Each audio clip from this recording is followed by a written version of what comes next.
इस बार board exam में छोटी मोटी गलतियों को अगर नजरअंदाज कर दे तो एग्जाम जो है परफेक्टली बहुत अच्छे ढंग से हुआ है। टाइमिंग बहुत सटीक था, टाइम टेबल भी बहुत अच्छे से बनाया गया था कि गैपिंग जो था बहुत परफेक्टली था, सब्जेक्ट वाइज जिस सब्जेक्ट में जितना गैपिंग चाहिए था उतना था। हेलो एवरीवन, आई होप आप सभी लोग बहुत अच्छे होंगे और उतने ही अच्छे तरीकों से आप सभी लोगों की पढ़ाई चल रही होगी।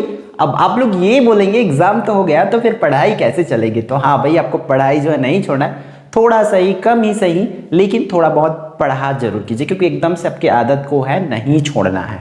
ठीक है, तो इस वीडियो में जो हम लोग बात करने वाले बोर्ड की कुछ ऐसी मिस्टेक्स जो कि नहीं होना चाहिए था उसके बारे में कंप्लीटली बात करेंगे, क्योंकि इससे बहुत से बच्चों को प्रॉब्लम हुआ है, उसके बारे में बात करेंगे। एज अ स्टूडेंट ही मैं उस चीज को प्रेजेंट करूंगा आप लोगों के बीच। तो उससे पहले ये मैं बता दूं कि जो भी इतनी मेहनत से क्या किए हो, बोर्ड एग्जाम दिलाए हो, मेहनत, इतनी मेहनत हमें पता है कि कितनी लगती है। ठीक है, ऐसा नहीं कि हम स्टूडेंट नहीं थे, हम भी स्टूडेंट थे और आपके इस एग्जाम में आपके साथ हम भी थोड़ी बहुत जो है मेहनत किए अपनी तरफ से, तो पता है कि कितनी मेहनत जो है लगती है। ठीक है, तो जो भी आप लोग का क्या है, नेक्स्ट आपका रिजल्ट, सबका दिमाग जो है रिजल्ट पर है, अरे क्या होगा, उससे कम तो नहीं आ जाएगा, उसका मेरे से ज्यादा नहीं आ जाएगा। इसे कितनी सारी जो बातें दिमाग पे चलती है, तो बट मैं आपको एक चीज बता देता हूँ, आप लोग इतनी ईमानदारी से बनाए हो तो आपका रिजल्ट जो भी है उसको एक्सेप्ट करना है। ठीक है, मतलब जितना है वो आपकी मेहनत की फल होती है भाई, है ना, क्योंकि आप जितना मेहनत करोगे उतना तो मिलेगा ही मिलेगा। ठीक है, तो उस चीज के लिए एकदम निश्चिंत रहो, आप मेहनत किए हो, अच्छे से दिए तो डेफिनेटली आपका जो है रिजल्ट बहुत अच्छा आएगा। फिर जब रिजल्ट आएगा उस दिन तो आप तो हम तक शेयर करोगे ही, है ना। तो चलो हम लोग इस वीडियो के मेन टॉपिक पर आते हैं कि जो बोर्ड एग्जाम की मिस्टेक्स है, गलतियां बोल सकता हूं मैं, ठीक है, जो नहीं दोहराना चाहिए, वो है बहुत से बच्चों के साथ ऐसा हुआ है। वो क्या है कि एग्जाम हॉल में जो 15 अंक का आपको बोनस दिया जा रहा है, मैं नहीं बोलता कि सब हॉल में बता रहा है, सभी केंद्रों में बताया जा रहा है, ऐसा नहीं। अगर किसी एक केंद्र में भी बताया जा रहा है तब ये वीडियो तो मुझे बताना पड़ेगा ही। एज स्टूडेंट है मैं बता दूं, ये टीचर्स लोगों के लिए है। मैं एक बोल सकता हूं एक स्टूडेंट के पॉइंट ऑफ व्यू से वीडियो बना रहा हूं, क्योंकि आप ही लोगों में से बहुत से लोगों का इस चीज के लिए शिकायत था। स्टार्टिंग से फर्स्ट डे के एग्जाम से जब हिंदी का हुआ उसी दिन से ही इंग्लिश में वो शिकायत और भी ज्यादा हो गई, गणित में वो शिकायत और भी ज्यादा हो गई, इस तरीके से वो शिकायत जो है बढ़ती गई।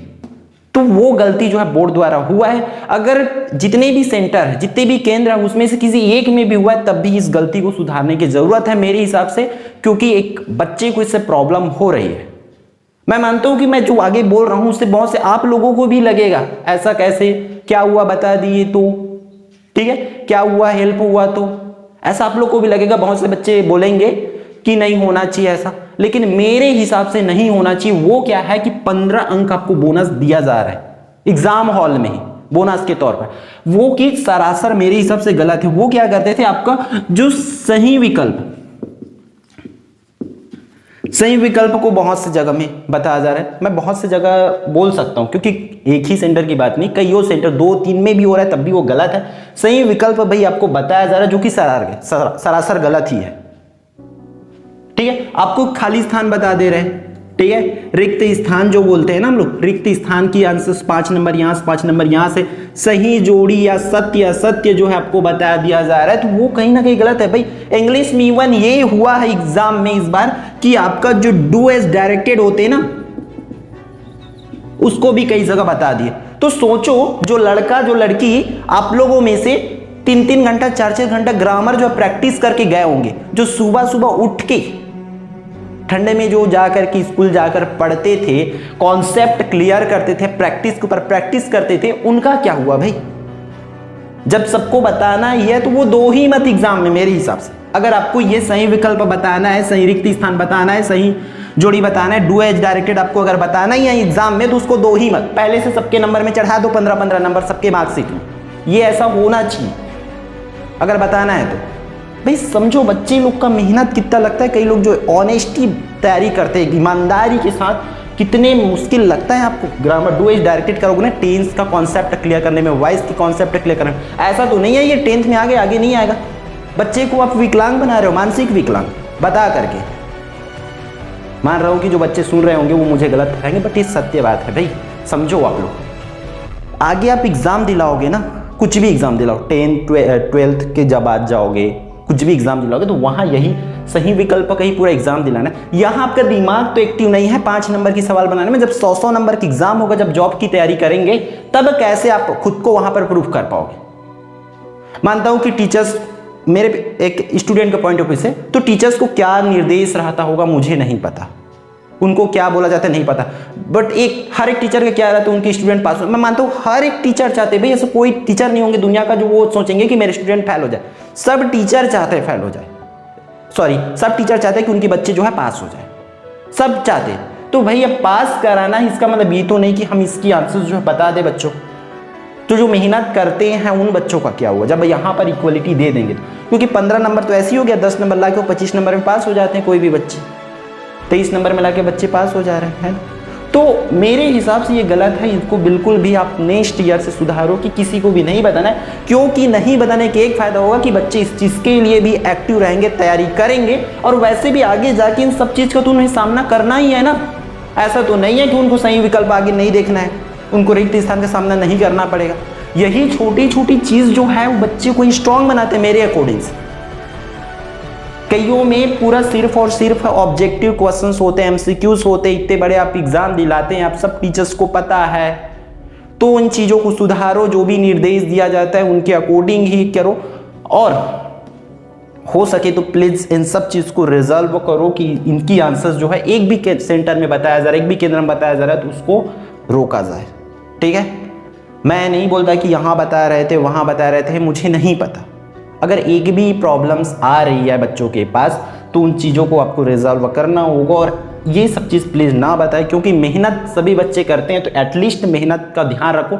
और बच्चे को भैया में विकलांग नहीं बनाना है मेरे हिसाब से, मानसिक विकलांग कि वो अरे बता तो देते हैं क्या पढ़ना, डू एज डायरेक्टेड तो बता देते हैं, अगले साल से कोई भी बच्चे नहीं पढ़ेंगे। अगर ऐसा होगा तो डू एज डायरेक्टेड, उनको टेंस वाइज नरेशन कभी भी ये सब चीज़ें नहीं करेंगे तो सीखेंगे कहाँ से? सही जोड़ी, सही विकल्प, इन सब के लिए वो दिमाग में प्रैक्टिसेस नहीं करेंगे। सही विकल्प ये बुक के अंदर से आते तो बुक ही नहीं पढ़ेंगे कभी ऐसा। ठीक है, बुक पढ़ने के बाद ही पूरी कॉन्सेप्ट क्लियर होती है। मैथ्स में क्या होती है, हम बोल देते हैं कि इस टॉपिक को पूरा क्लियर करो, आपका ये बन जाएगा, सही जोड़ी सही विकल्प सत्य सत्य बन जाएगा। तो टॉपिक समझना छोड़ देंगे बच्चे। इसलिए कोशिश किया जाए, मेरे पॉइंट ऑफ व्यू से एज अ स्टूडेंट मैं बोल रहा हूँ, ठीक है, क्योंकि बहुत से बच्चे बोले कि इस पर भी कुछ बताओ, कुछ बोलो, ऐसे करके इसलिए बोला जा रहा है। ठीक है, तो इन चीज़ों को ना बताया जाए, आप सभी से रिक्वेस्ट है। और अगर एज ए स्टूडेंट हम गलत है तो भी हमें बताए इस पर।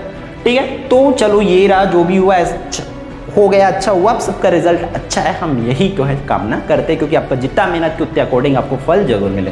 ठीक है, तो चलो जो हुआ इसको रखते हैं साइड पे। अब आते हैं हम लोग सब पहुंचने वाले किस पर, क्लास 11th पे सब पहुंचोगे डेफिनेटली। ठीक है, तो क्लास 11th में पहुंचोगे तो आपके पास 3 स्ट्रीम होती है। एक तो होती है साइंस, ठीक है, साइंस में भी 2 होती है, एक बायो और एक होती मैथ्स। ठीक है, साइंस बोल देने से बच्चे लोग बोलते हैं मैथ्स वाले आप क्यों नहीं बोल रहे, तो साइंस मीन्स दोनों में आ जाती है, बायो और मैथ्स, ये 2 कैटेगरी में डिवाइड होती है। फिर आती है कॉमर्स, ठीक है, और अगली आती है आर्ट। ये तीनों में होती है, तो इन तीनों की वीडियो अवेलेबल है, मीन्स आपको जानना जरूरी है कि साइंस पढ़ोगे तो आपको उसमें क्या क्या सब्जेक्ट पढ़ेगा, उसके बाद आप 11th 12th में क्या पढ़ोगे, 12th के बाद क्या क्या कोर्सेस होगी, फिर क्या क्या आपको जॉब मिल जाती है, ये जानना जरूरी है। इसके लिए वीडियो अवेलेबल है, उसकी लिंक मैं आपको वीडियो के डिस्क्रिप्शन में दे दूंगा।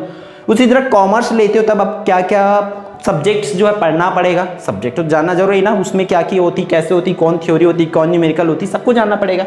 ऐसा तो नहीं आर्ट बोल दिए ले लिए हो गया, स्वाहा हो जाएगा ऐसा में। फिर आर्ट के बारे में भी आपको जानना है, तो ये सब चीज़ की वीडियो जो है अवेलेबल है चैनल पर।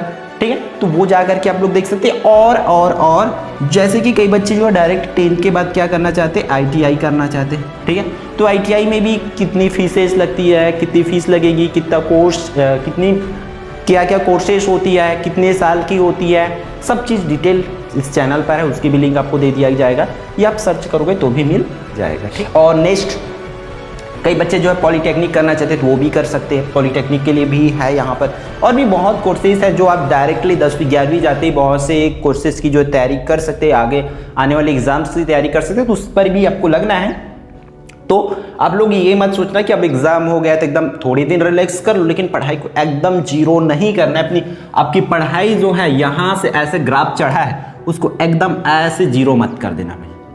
थोड़ी बहुत होगी ऐसा चलेगा, ये एकदम जीरो आ गया ऐसा नहीं होनी चाहिए। ऐसा फीचर आपका ग्राफ पूरा आपका नेक्स्ट सेशन तक ऐसा नहीं होना चाहिए। आपका ग्राफ जब ऊपर ऐसे चढ़ा है बोर्ड एग्जाम तक, तो वो हालांकि धीरे धीरे कम हो, ऐसे कम हो सकता है, लेकिन ऐसे चलना चाहिए थोड़ा थोड़ा धीरे धीरे, एकदम नीचे नहीं आ जाना चाहिए आपकी ग्राफ को। तो वो इन चीज़ों को समझो, धीरे धीरे थोड़ा थोड़ा चीज़ों को पढ़ो। बहुत से लोगों को ग्रामर में प्रॉब्लम होती है, तो ग्रामर की पूरी वीडियो अवेलेबल है भाई। टेंस समझ लो, टेंस बाय एकलव्य आर पे सर्च करोगे तो पूरी कॉन्सेप्ट आएगी, तो आपके आगे की हर एक क्लास में, इवन आप कॉलेज करोगे तब भी वही टेंस आएगी, वही स्ट्रक्चर्स आएगी। तो इसलिए समझ जाओ, टेंस वाइज नरेशन सब कुछ मिल जाएगा चैनल पर, सिर्फ आपको पढ़ने की जरूरत है। तो धीरे धीरे, अब तो टाइम है आपके पास, तो धीरे धीरे पढ़ते रहो। एक दिन में 1 घंटा भी पढ़ोगे बहुत होती है, बिल्कुल भी मत छोड़ो आप लोग, ठीक है। तो आई होप ये पूरी वीडियो आपके लिए यूजफुल रहा होगा, और जो भी मिस्टेक्स हुए होंगे उसके लिए आप लोग क्षमा करेंगे, क्योंकि एज ए स्टूडेंट ये वीडियो जो है पूरी तरीके से आप लोगों के लिए बनाया गया है, ठीक है। फिर मिलते हैं नेक्स्ट वीडियो पे। अगर चैनल पर नए होंगे तो चैनल को सब्सक्राइब कर लेंगे, क्योंकि आगे आपकी जितने भी क्लास है उसकी पढ़ाई इस चैनल के माध्यम से कराने की पूरी कोशिश किया जाएगा, ठीक है।